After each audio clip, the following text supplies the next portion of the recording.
Hello, everybody. I'm Samantha Bryant, and I'm here with Write Hive with these fantastic panelists to talk to you about book banning. Our panel is called Legislators Gonna Legishate, and I'd like to start by asking my lovely panelists to introduce themselves, tell you who they are, and a little bit about why book banning is personal to them. So, eeny, meeny, miny, mo, how about Ira? You want to go first? Yeah, hi. My name is Ira Brand. I am a science fiction and horror writer, among many other hobbies that I seem to collect. And one of the reasons why, I mean, aside from the obvious reasons of like we want knowledge to be available to people, one of the reasons that it's book banning is relevant to me is aside from being just a queer person who's actively in the crosshairs right now, in the United States, excuse me, uh, growing up in sort of conservative environment like I did, I never got to see um, differing perspectives. So I never got to learn anything. So, and if you remove all of that from libraries, schools, etc., then you have kids that never have a chance to see that other people can live different ways, and that ultimately hurts us in the long run. Yeah, well said. We could just stop the panel now. That was No, I'm kidding. Of course, we all have other things to say too. Diane, how about you? Who are you and why do you care about this? Yes, so I'm Diane Billas. I am a queer YA author of two books. One is a YA superhero book, and another one is a YA sapphic romance. And book banning is very important for me that because it's just as a queer person and a queer person who writes young adult books, it's scary to think about these teens and younger children who might not be able to see these differing opinions and different see themselves on the page. I always say I write the books that I wished I could have read in high school because the same thing, I lived in a conservative area and never had any, I never saw myself in a book. And I think it would have helped me come realize my identity sooner if I did. Okay, how about you, Lauren? Yeah, absolutely. Thanks so much, everybody. My name is Lauren Davila, and I am a Latina author, acquisitions editor, and anthologist. So I kind of am on all four fronts of publishing, both myself in terms of writing and then on the back end. Specifically for myself as an intersectional author, I'm a woman of color as well as chronically ill and disabled. So lots of different things on that end. And I know that there's always sort of been, issues around specific, as we're all sort of already speaking to, different aspects and different intersections. And then specifically for the publisher that I work for, Inkton Gray, we take primarily only marginalized submissions. So all of the writers that I work with, completely different aspects and backgrounds, and something that I just talk with them constantly about. Everyone is always worried about book bans and what that might look like and if it could affect their work and the characters they write, and most importantly the authors themselves. So I think for me it's just kind of ever present in every form and faction that I'm looking at in publishing. It kind of affects everyone, unfortunately, but I'm glad we're going to be able to talk a little bit about it today. And again, I'm your moderator. My name is Samantha Bryant. I'm a multi-genre writer who's known for the menopausal superhero series, some Gen X romance, some short form horror. My next one's a gothic romance. We'll find out, right? I just love to write everything. And so far as book banning, I've been a librarian. I've been a teacher. In particular, I taught middle school, which you all may remember is a very fraught stage of life, even when it goes very well. And I'm a mom, both to my own two queer kids and a bunch of extra ones that we've adopted along the way. So in my background in education, I saw efforts to ban books a lot, and I always thought, so do you want your kids to go out and get firsthand knowledge about these things? Because that's if they can't read about it, they can't have like a safe, let's just look at this through a window kind of view into other life experiences, then I guess they're going to go have to do those things to find out. And so that logic never made any sense to me. It was like a book is the safest way that your child can explore an idea or an experience that you're not comfortable with. Okay, so let's jump in a little bit here. So we talked about why it's personal to us. I'd like to, think back into your younger self and think about the child that you used to be, the young person that you used to be. Of course, some of you still look very young to me, but um, how did books play into that for you? Did you often get to see yourself in books and, and that meant something to you or a particular time that it did? The first time that it did? Or, are you shaped in part by not seeing your experience represented? I think it was Diane who mentioned sort of like writing what they didn't see when they were younger. I feel like that is probably anybody from a marginalized background can kind of have that experience, that understanding. I think for myself as a woman of color, I whenever I would encounter sort of characters that looked like myself, it was often what we call like issue novels or like problem novels, where it was just like all about like immigration, for example. I come from a Mexican background. And for me, I was drawn to like horror and, mermaids and science fiction. And I was like, I just want to see people like me in those kind of books. So often that tends to be what I gravitate towards when I'm writing something. Like I'm drafting currently at the moment, like a massive romantasy series, which I'm really excited about. And then also too, most of the books that I end up acquiring or something like that, something that, obviously has representation at the forefront, but isn't necessarily all only about that representation, right? Like the characters have a lot of other stuff going on. Like they Right. may It's not happen to, just a very be X, special but after school special, exactly, I've got but to like save the world in while also dealing with some other issues that might be happening. So that's what I would say. To make sure I'm remembering the question correctly, it was like what we saw when we were younger in Mhm. books or what we didn't see and how it shaped us. Um, so I'm in that latter category. Because I grew up in a very like repressive religious household, that was very conservative. I didn't see really any of this. Any queerness, I didn't even see I didn't even see disability rep in any of my stuff. Not because it was like disallowed like other things were, but simply because my not because like disability rep was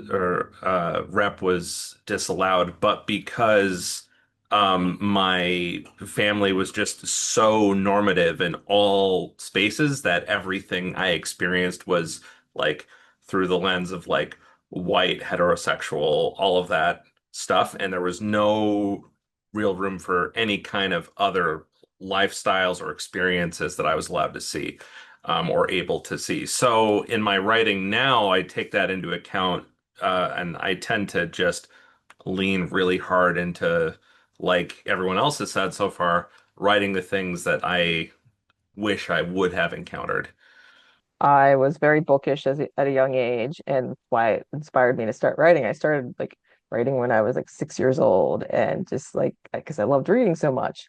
But I always found that the things that I was reading was always older than what I was. Like I didn't really read young adult books. Reading adult books, adult mysteries. I love mysteries and things like that, but I never connected with any of the characters, and I never knew why until I went to college and met people that were queer. I was like, oh, this makes much more sense now. But yeah, so in my childhood was shaped by these adult books and themes, just not something I could see it myself in. But I can see now some of the themes that I had read reflected in some of my books because I'm actually drafting a young adult sapphic murder mystery, something that I really wished I could have read. Oh, that sounds like fun. Um, so I was pretty fortunate as a child in that I grew up unsupervised in my reading. My mother's attitude was pretty much, well, if you can read it, like you can parse the words, then you can read it. If you're confused by anything, I hope you will ask me. And I did ask my mom a lot of questions that, made her face turn scarlet, but she still did her best to answer them. And,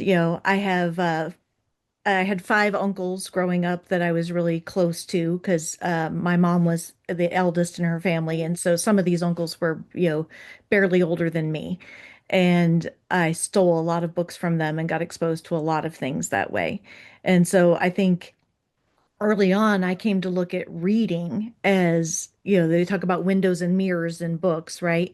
I was a straight white girl in a small town that, most people didn't even know my family was Jewish. So I didn't face a lot of need for finding myself in books. If anything, I was a little frustrated that I was always given such mamby-pamby little good girls to read because, my heart is fiercer than that. But I definitely looked for windows. I was curious about the wide world and I wanted to be able to see what was in it. And books were definitely my gateway into learning about so many things. And, myself, I love learning through fiction. I'll read nonfiction about something, but, reading a person's story and getting the whole culture and experience that way is way better for me than reading like a anthropological study of politics in Latin America or something like that. So we talked about what books have meant to us. And so obviously, a lot of books face bans. And we've already hinted that this happens a lot with marginalized groups. The groups are already marginalized, and we're making it worse by not even letting people read about their experiences, let alone like have firsthand connections. So, when people do go and try to ban books, when they're yelling at the school board or showing up and demanding limits on your public library and that kind of stuff where you are, what's something you wish people would understand? Like obviously we all see that as harmful. So, what do you wish other people could understand about why that is harmful? Yeah, so like aside from sort of what we all might collectively think is the obvious of seeing yourself in a character, I think of like not to do the immediate thing where you reference what happened in Nazi Germany, but when they first started burning books in Nazi Germany, one of the first places they went after was um, a, a clinic for like specializing in sexuality and gender.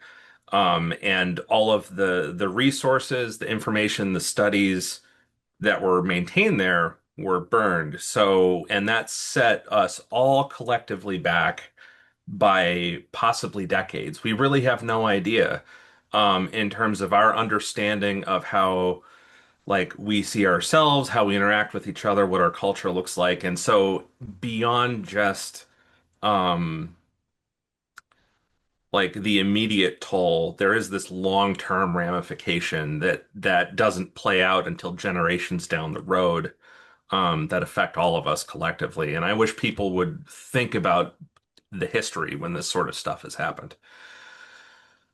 Yeah, I can jump in. I think one of the things, and I think we've kind of touched on this a little bit already, but book bannings disproportionately affect like middle grade YA spaces. I think that there are often, yes, it does of course happen for adult books, but most often it affects books specifically written for a very specific reason for children and for young people. And I think that those Hmm. years are so formative. And I know that I'm sure all of us were probably reading books that, were maybe for the first time in like sixth, seventh, eighth grade, and you get to a specific topic, specific scene, you're kind of talking with your friends about it. You're, asking a bunch of questions. Like I was very lucky to be raised with a very open mother as well, who was a single mother, and she was very happy to answer any and every possible question that I could possibly have.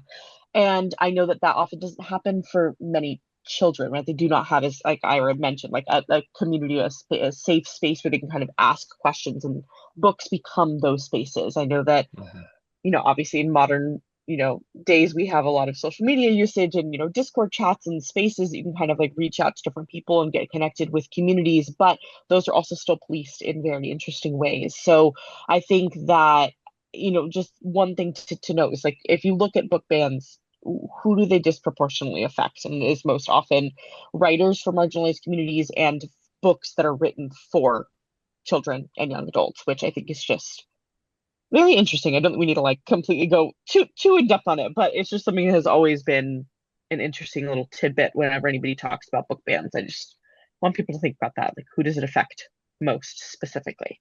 Hmm. Books with differing experiences, backgrounds, identity, um, they make you open your eyes to a whole different world and understanding and make you a more empathetic individual. And just thinking back to my childhood, I was in a very conservative white area where I didn't get to experience or read about different backgrounds. And so I tried to teach myself in college and later on because I didn't have that. And we're trying to be like the best person you can be. And these children, especially, aren't able to learn about others around them. Just it helps people just be better people with books. Hmm. Yeah, I think I've always had an attitude that it's like your rights end where they impinge on mine, right? And so if you don't want to read something, you have every right not to read it. If a book is assigned in a school and you don't want your kid to read it, as a parent, you may request that your child read something different. But as soon as you're trying to tell me what my child can do based on what you want, now we got a problem. That it's, and I think the bit that a lot of people don't seem to understand is great. It sounds good to you when it's your worldview that's being enforced, but you know how politics works, right? It pendulums.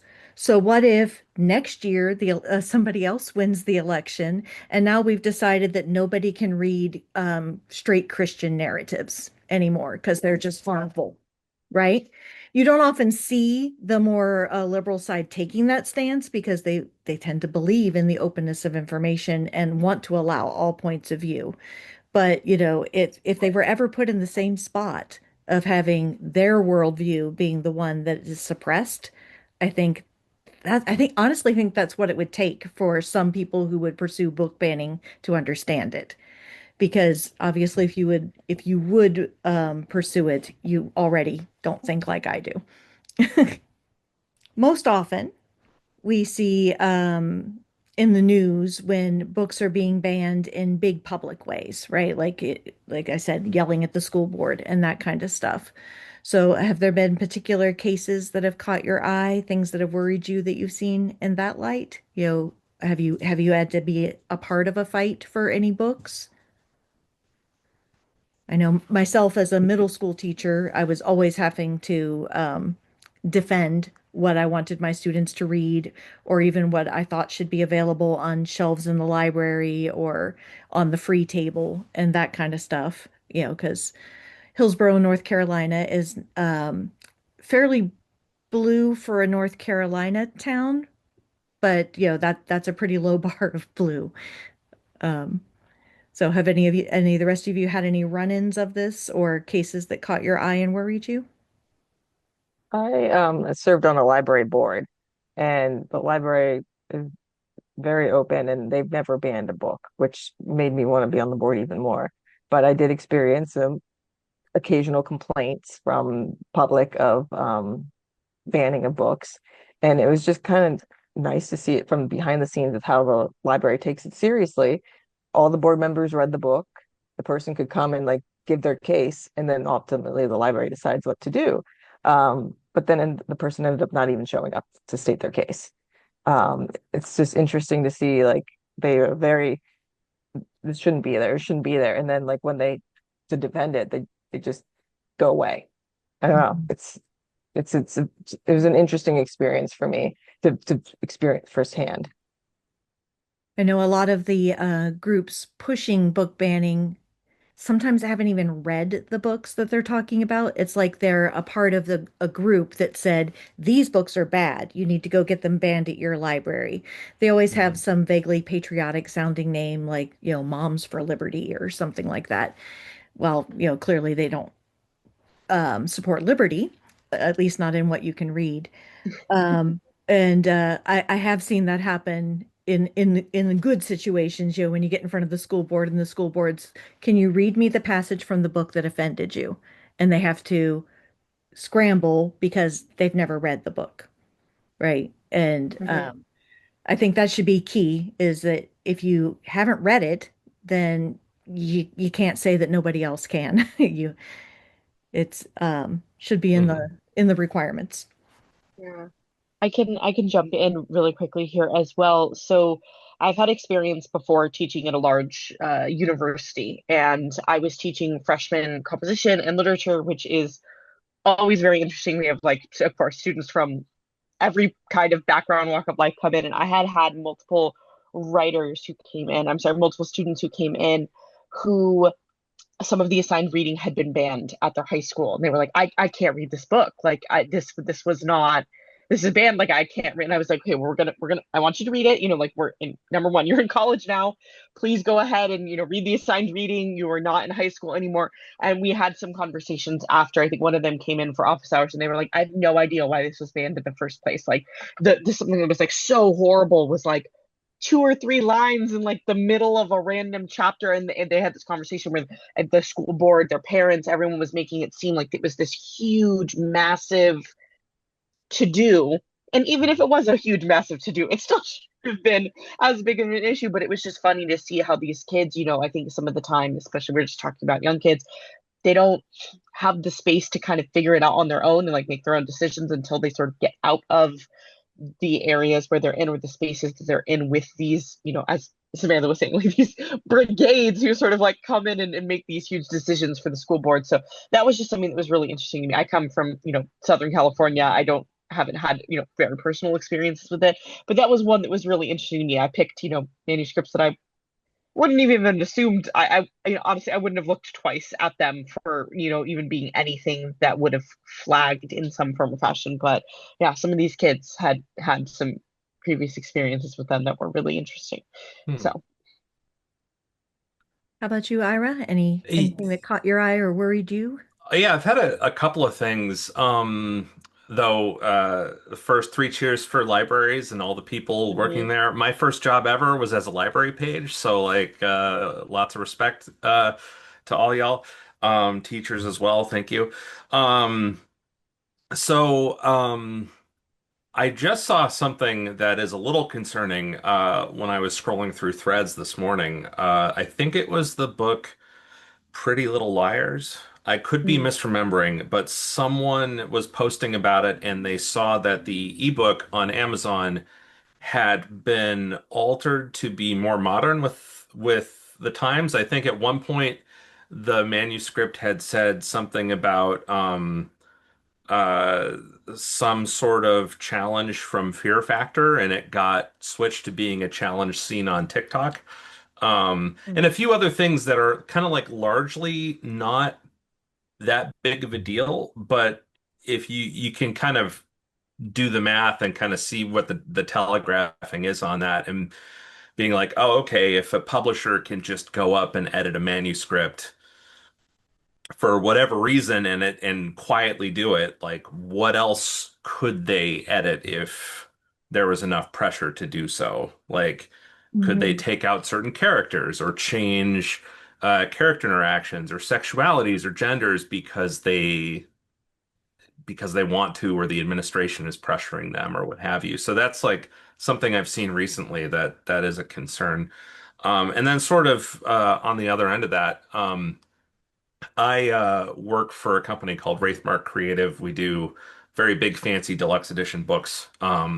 And I run all of our Kickstarter campaigns that we run. And recently, Kickstarter had this whole situation with Stripe, who's the payment processor, trying to enforce their mature content policies on what Kickstarter allows on the platform. We've seen this happen over the last couple of years, mostly in the video gaming space.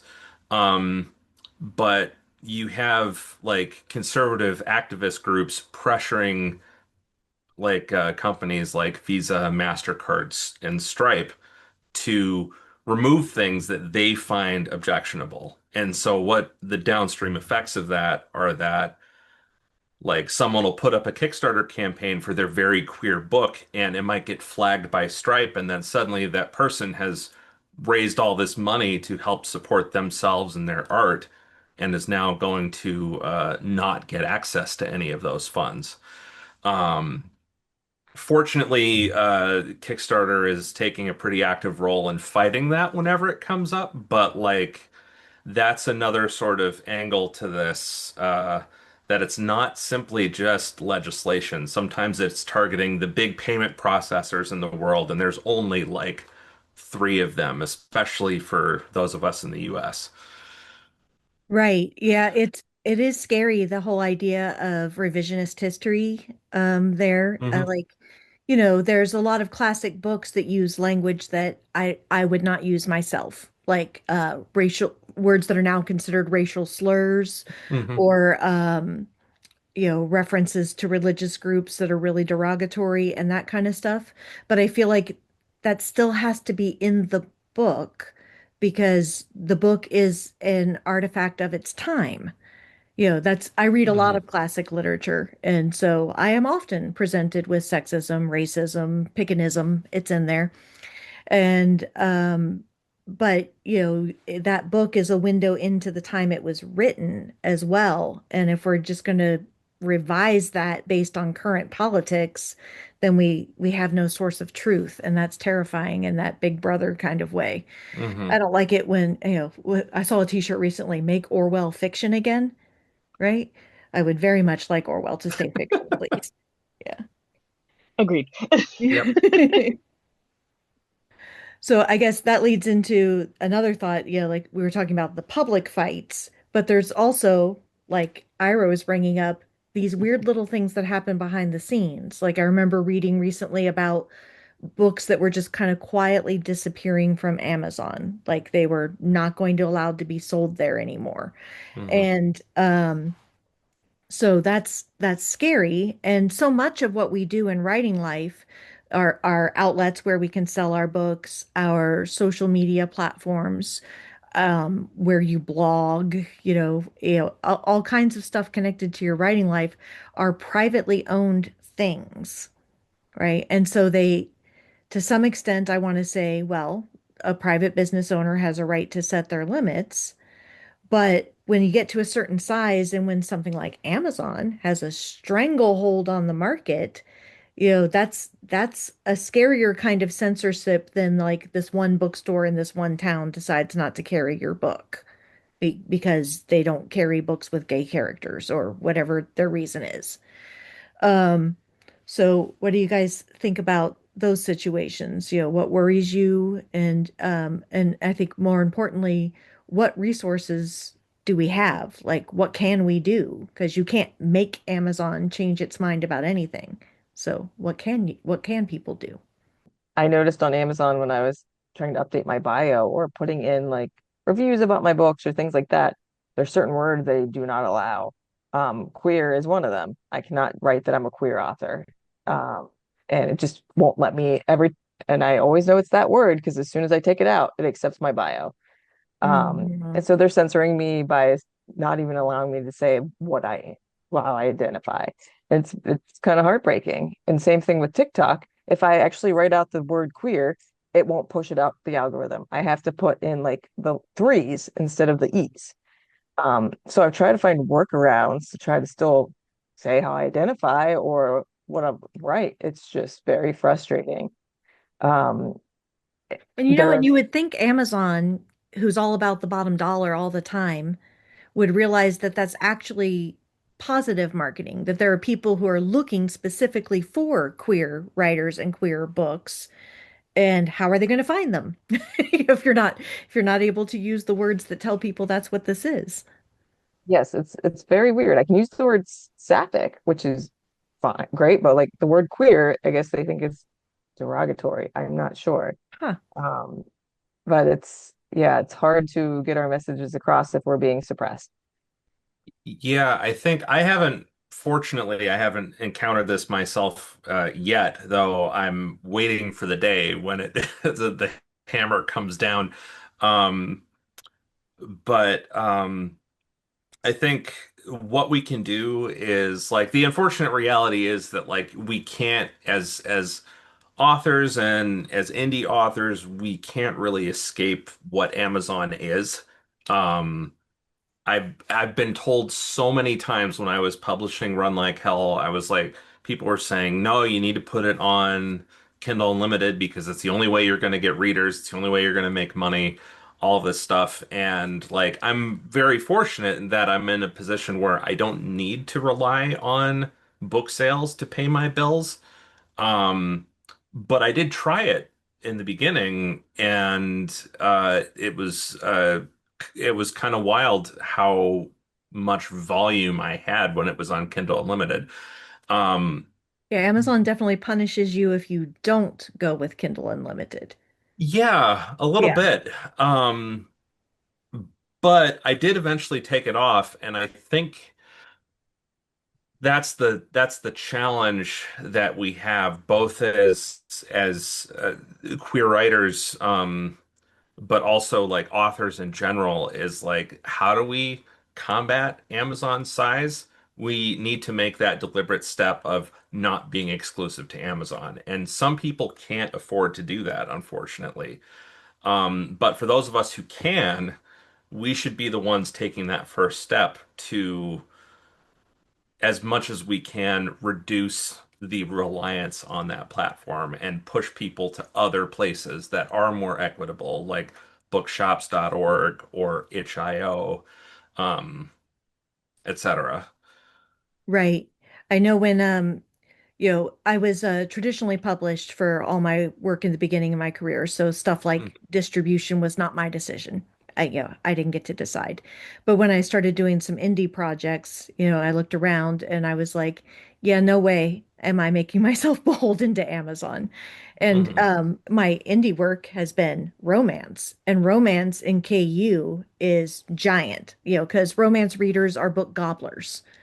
Some of them read multiple books in a day, especially if the book is short. And so they live and die by their KU memberships because they can get books and it doesn't cost them the same amount it would cost to actually buy each of those books individually.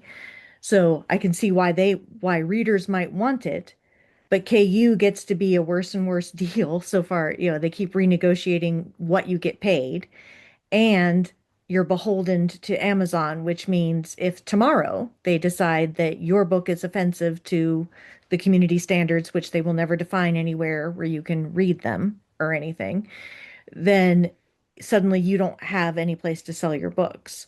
So for myself, I chose to do what they call go wide, right? So my books are up on Amazon, but I did not commit to any exclusivity, and they're up every place I can get them up.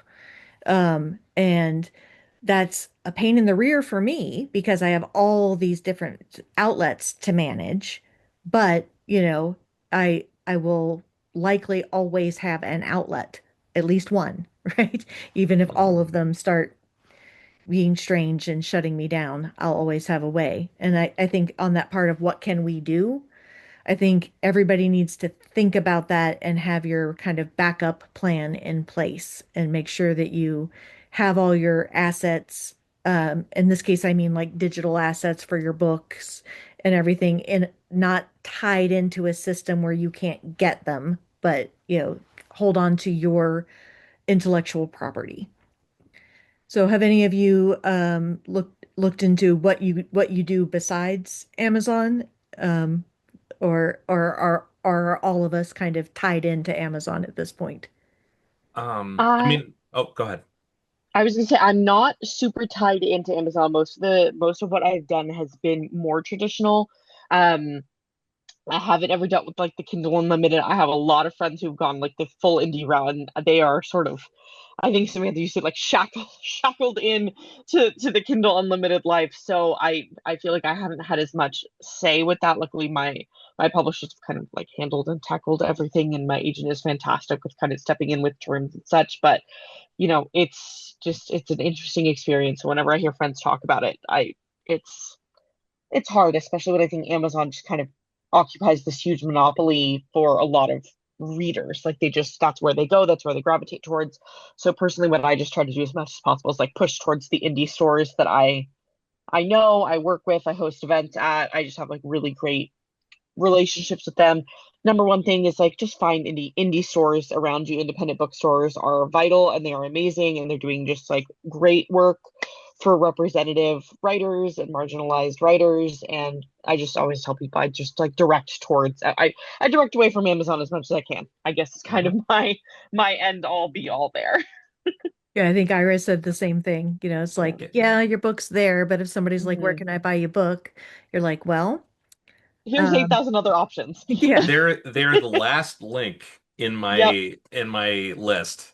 Yep. Like, if you Same. really want to, you can go here, but try all of these ones first, Yep. please. right. Exactly. And I know that's why so many of us do like incentives, like order incentives with like extra add-ons and stuff Well, for and I indie always try to stores. undercut Amazon on other platforms. Like whatever Hmm. Amazon's Mm, charging mhm. for it, I'll charge at least $1 less everywhere else. Mm, It's a good that's a idea. smart way to do it. If the problem is the money, I'll give you your dollar back for the hassle you had to go through of downloading and uploading the book instead of just clicking. Yeah, Mm, exactly. okay. Yeah, I've worked with a lot of indie booksellers. I have I'm with a small publisher, um, and they need a certain discount in order to purchase your book. And so I've worked with my publisher to make sure it's at like the lowest it can be, to get these my book into the different indie bookstores. And I make sure I do a lot of events, so I try to do a lot of in-person things and meeting the Mhm. readers that way and directing them to my website or my newsletter. I have a newsletter. So I have that's a good way to get out my message when I'm not being suppressed. And telling them about these really cool bookstores where you can find very diverse books. So I guess the bad news is that Amazon is easy, both for the writers and for the readers. And doesn't everybody like easy? But, you know, if your ethics matter to you, or if you are concerned about censorship and kind of quiet sorts of banning that isn't even made public and easy to fight against, then you have to consider some other things. And, you know, it does take more effort and it does take extra steps, but, you know, in the end, I feel better for it. I've had a lot of people actually ask me, "Where's the best way to purchase your book?" Which is great. Yeah, Yep, I've had that too. I've had a lot of people on Reddit, and especially in some of the horror circles that I travel. When I was exclusive on Kindle Unlimited for a little bit, I had a bunch of people asking, when is it going to be available somewhere else? Because there is a growing contingent of readers that are actively avoiding it. It's just we right. need to do everything we can to divert people from it so that that gets bigger and bigger. Okay, so we have looks like about 10-15 minutes left, so we have time for maybe another round of questions. So one that came to my mind is um oh gosh, I'm not going to be able to remember who the quote is from. There's a quote I've seen many times online that's something like when somebody bans a book, is it Stephen King? When someone bans a book, you know, run, don't walk to go get that book, go find out what it Mm. is that they don't want you to know. Um, and that's definitely how I've felt about banned books. It's like you want to get me, you know, reverse psychology. You want Samantha to do something, tell her she can't, Hmm. right? And it definitely works that way with books.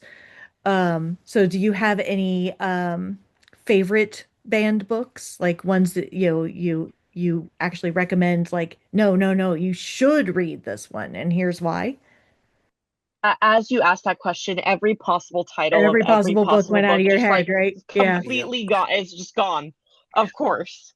Right. Well, there's some that get constantly challenged all the Hmm. time, right? Like so like To Kill a Mockingbird, right? Total classic novel with some really thoughtful content related to social justice and race relations.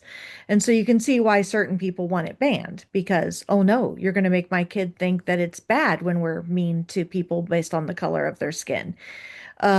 So that's definitely one that as a teacher, anytime I had a chance to assign it or offer it as a an optional reading or just promote it in some way, that's one that I often pushed.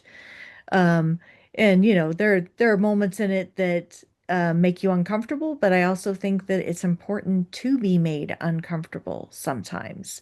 That's how we learn. Learning is uncomfortable.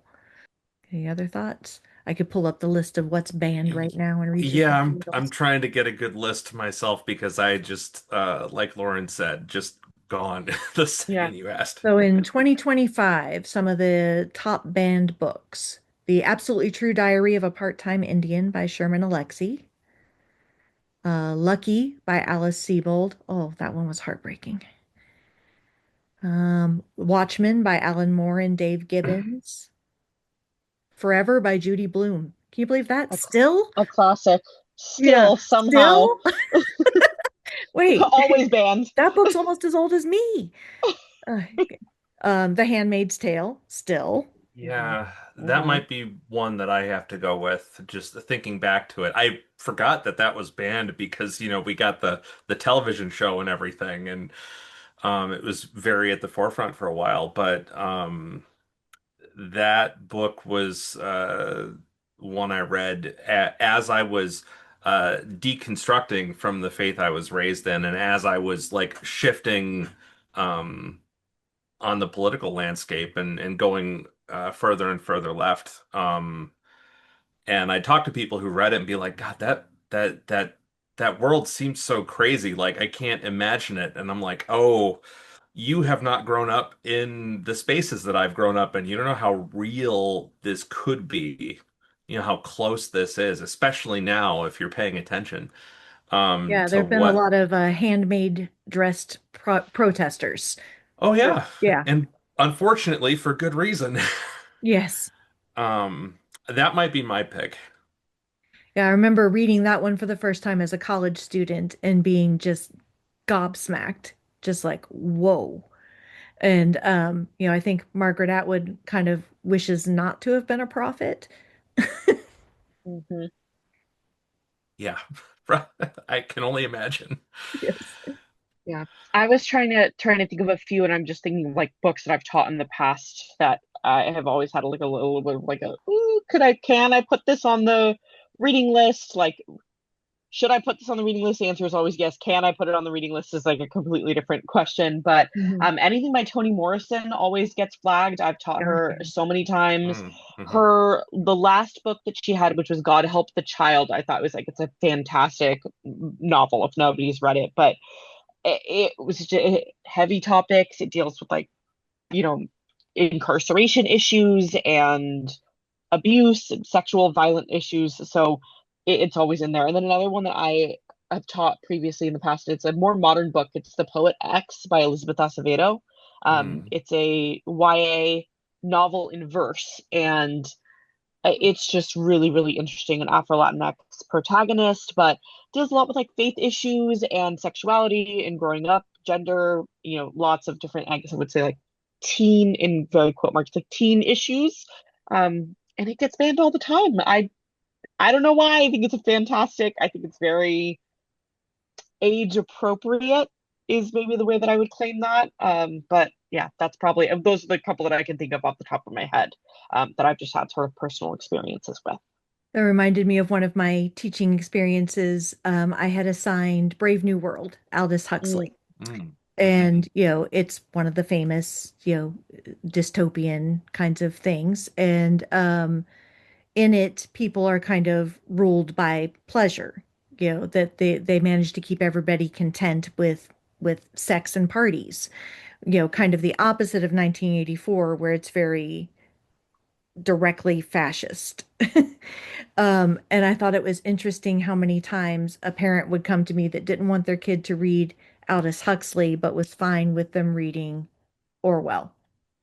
It's like it wasn't exactly the message of the book, maybe that was the problem. It was that it was just sex. Like as soon as there's any expression of sexuality, positive or negative, we it's some parents just aren't ready for the idea that their kids are going to experience that ever. And again, what I said earlier, like, what's the safest way to explore sexuality? Read about it. That's Mm-hmm. way safer than going out and trying it. Gotta And love I think, our country's Puritan origins. Yeah. yeah. And I think some of the time the issue just for, YA spaces, I think is just so much of it and is just like parents don't see their kids as beings outside of being their child. And I'm Hmm. Hmm. like, these are human beings who have their own thoughts and emotions and feelings and ideas and ideologies. And parents are just like, no, that's not Right. possible. It's not going to happen. Or at least like you hear the phrase all the time, like not under my roof. And I think that that can be really difficult for kids. So I think that's why I know that we've talked all about YA spaces specifically, but we Yeah, want it's a to. rough transitional It's a moment rough for transition, kids and I and for their parents. Yeah, exactly. yeah. There's some growing pains, and I wish sometimes that some parents would think that through a little bit more. Hmm. Just what that Well, on process my is worst as your days kids. teaching, yeah, on my worst days teaching middle school, I was like, all of these people wanted babies and forgot they were going to grow up to be people. That's exactly what it is. They were like, "I'm just Hmm. gonna have a child," and I'm like, "That child is their own person, Right. Yeah, not they're they're just your they're they're child." only a silent little infant for like a little over a year. Yep, Then they have yep. demands and opinions. It's like the kind of people who like give, like if they have a puppy, they like give them up to the shelter after the puppy stage is over. And I'm like, you can't do that with a kid. You can't do that with a child. Like you're in it for the long haul. And if your child at the age of 10 to 12 to 14, has a different idea than what you have raised them with, it's not the end of the world. But Right? Yeah, you'd be I don't if know. there It's were our middle school shelters would be quite stuffed. exactly. We would add that. That's a whole dystopian idea in and of itself. So if anybody wants to claim it, that would be a very good dystopia to dive into. So, any last thoughts on banned books that you love before I wind us up here? I was having trouble with this question because I feel like I read YA queer books all the time. That's what I read. I feel like most of them are probably banned. Um, Somewhere they probably are, yeah, right? somewhere. Yeah. Like they're really like my dad, the high school that he grew up in has at least 80 banned books. Um, that's that's just how it is. Um, but Becky Alboretti's Simon versus the Homo sapien agenda, that Hmm. was gave me inspiration and helped me be okay writing white queer books because she was just kind of like I really looked up to her and all the backlash she's gotten on her how she identifies and it's just like she can do this, I can do it too. So I love all of her books and they're probably banned somewhere. Yeah, I mean, probably most anything is banned somewhere. Yeah. All right. Well, thank you guys. I think this has been a really great conversation. I enjoyed talking with you all. So let's go around one more time and remind people who you are, what you write, and where they can find you and your work. So, Lauren, would you like to go first this time? Yeah, absolutely. So I have a lot of my manuscripts that I've acquired available at inkedandgray.com. Please support the publisher directly if you are able to. A lot of amazing YA and adult manuscripts. And then in terms of my own writing, hold on, yes, I was on the right side right here. I have my debut short story collection coming out September 1st, so pre-orders are available.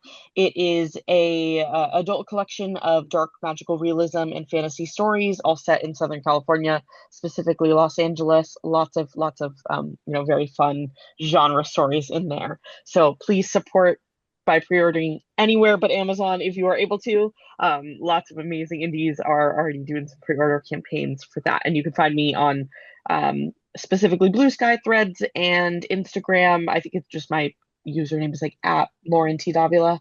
I think I'm pretty positive everywhere. But yeah, you can just find me with a little cursory search. All right. How about you, Diane?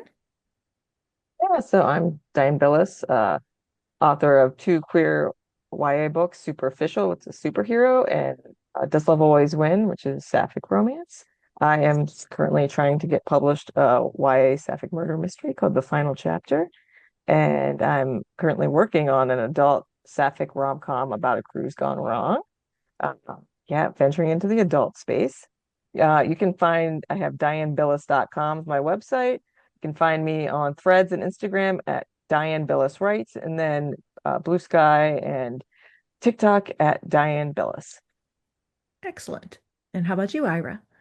Thank you for doing all of this. Once again, I am Ira Brand. You can pick up my book. I think I got it, Run Like Hell. There we go.